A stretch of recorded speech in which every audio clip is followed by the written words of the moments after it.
for longer, and like, I'm an asthmatic and my lungs are rubbish. But you know what? I should be an opera singer for that. Wait, no. Yeah, forget it. Let's forget that. Hey, what's up you guys? Welcome back to my channel. I know it's your favorite time of the week because you're seeing my face. Today we are going to be talking about something so exciting in the STI world. We just love to hear it. We're going to be talking about herpes. See, at least I'm the most... Do not tell me that it was like that the whole time. I really hope not. I'm like the most happy, excited sexual health teacher. Honestly, I love talking about sexual health. It's so fun to me. So today we're going to be talking about genital herpes. So let's start off with the fact that most people who get herpes actually get it quite mildly, but some will have painful symptoms, and we need to keep in mind that everybody's different, every human's different, everybody reacts to diseases, lactose, whatever differently. Everybody is different. Herpes is an STI, sexually transmitted infection, which is caused by HSV, which stands for herpes simplex virus. And herpes is actually way more common than people realize. Like, the job I worked in made me realize how common herpes is, especially in the young people world. Like, I got my patients at 13, 14 years old coming in with like herpes, and it's all over their mouth, all over their coochie, and I feel so bad. But that's why I'm here, to give those youngsters that education so they don't get the herpes all over their mouth and their coochie. And this is another reason why I film these videos, because the education system has failed our youth. They have failed us. So I'm here to educate. I'm going to be the new sexual health education girl, whatever, teacher thing. I got you guys. I got you. No more herpes for you. So many individuals who have genital herpes experience mild to no symptoms at all, but others can experience the most severe, painful, awful symptoms. So let's talk about them.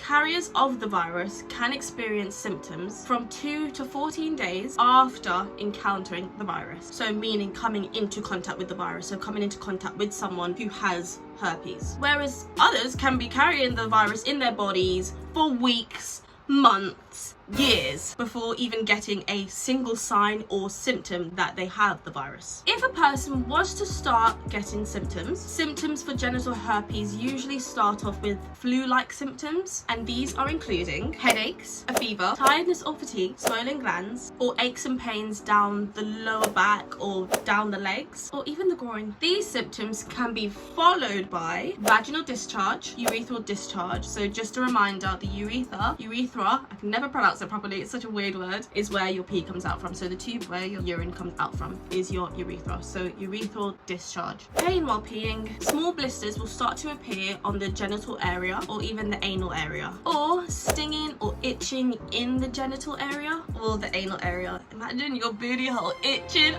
Do you know what? My booty hole itches. It is horrible because sometimes I'll be shaving for these crusty men who don't even deserve me shaving my booty hole for them, and it is just itchy when it's growing back. TMI, but if you can relate, give it a thumbs up. Give this video a thumbs up if you can relate to that. So let's discuss how to know if you have genital herpes, because this is a STI that a lot of people get mixed up with little things like ingrown hair. Do you know how many patients I've had come in and be like, I think I've got herpes? It's literally an ingrown hair. Go home. Wax. So the only way to know for certain that you have genital herpes is to get tested at your local GP or sexual health clinic. I would advise a sexual health checkup if you are in any of the following situations or scenarios. If you've had unprotected sex with a new sexual partner, if you or a sexual partner believe that you have one or more of the symptoms that I just mentioned, you or your sexual partner have had unprotected sex with other people, or if a sexual partner has disclosed that they have the virus. So if any of these following scenarios relate to you, get your ass to a sexual health clinic or GP immediately. I thought this would be quite an important fact to add into the video. Having genital herpes can actually make you more at risk of catching HIV from a sexual partner who's living with HIV. So if someone living with HIV has genital herpes, they are then more likely to pass on the HIV to their sexual partner or to a sexual partner. I'm gonna be honest, I'm not sure why this happens scientifically. Like, I can't explain to you why this happens or why it's so much easier to catch it. So Google it. What actually causes genital herpes, you might ask? So it's actually caused by one of the herpes simplex viruses, HSV for short. And there are two types, HSV type 1 and HSV type 2. Both can infect hands and fingers, the mouth and nose. This is known as the infamous cold sores and the genital and anal area. So now let's quickly explain the ways you can and cannot catch genital herpes. So the most common way for genital herpes to be transmitted is sex. Duh. Hence why it's an STI. What else did you think I was going to say? Are you stupid? Are you not paying attention? Pay attention. Obviously sex. You can catch genital herpes through the following: vaginal or anal sex, sharing sex toys. So let me quickly explain this. If you're sharing sex toys unprotected and you've put it in someone who has an STI, you don't have an STI, you've taken that out, you've put it in you, boom, you now have that STI. Yes, you can catch an STI through sharing foreign objects. So make sure you're either cleaning the sex toys between each and every use, like before and after every use, or even putting protection on them whilst obviously cleaning them as well. Another way to catch genital herpes is through genital contact. So this means you don't even have to have penetrative, you get what I mean, penetrative sex. You literally can even just touch genitals and you can catch herpes like that. If a person is going down on you and they have a cold sore or they're developing a cold sore, that's another way you can catch the virus. Or even skin-to-skin contact during sex. Now let's discuss getting tested for this crusty virus. If you experience any of the previous symptoms I said before, then get your ass to a sexual health clinic or GP ASAP Rocky. The sooner you test, the better. So genital herpes is easily identifiable for doctors and nurses, and they can literally diagnose it just by looking at the affected area. I see it all the time. But of course, they'll still do a swab test and send it off to the lab just to be 100% sure. There is also a blood test that many healthcare clinics, sexual health clinics, GPs offer to test for the antibodies, so the level of antibodies in your blood if you have the virus or if you think you may have the virus. Now let's discuss treatment. So with the treatment, you're usually given antiviral tablets, and these must be taken every day, 2 to 3 times a day. This is recommended for the first outbreak that you have, and this is to help relieve any symptoms that you may be experiencing. If you have a herpes outbreak and you're pregnant, don't worry your pregnant little socks off, as a pregnant person can also be safely treated. So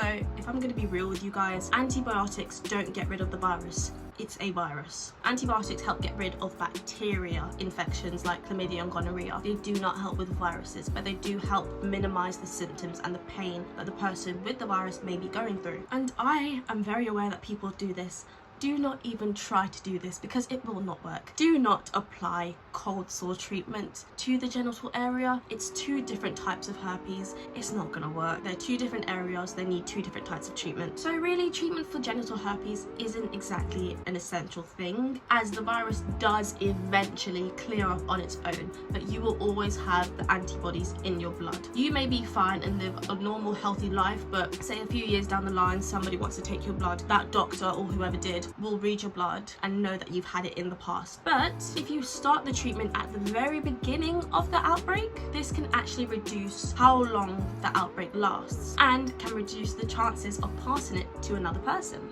If you feel as though you're in any of the following situations or scenarios I discussed, or if you're experiencing any of the symptoms, or you even already have the virus and you may feel an outbreak coming, do not have sex. Sit your nasty little ass down, take a break, be celibate, read a book, and wait until the outbreak is gone, or wait until you get tested to find out if you even have the virus or not. Thank you.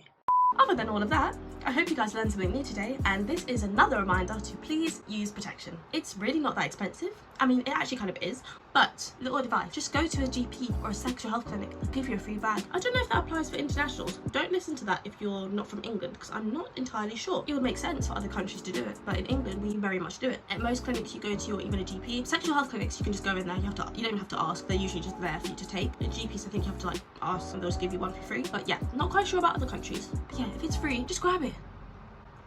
Common sense.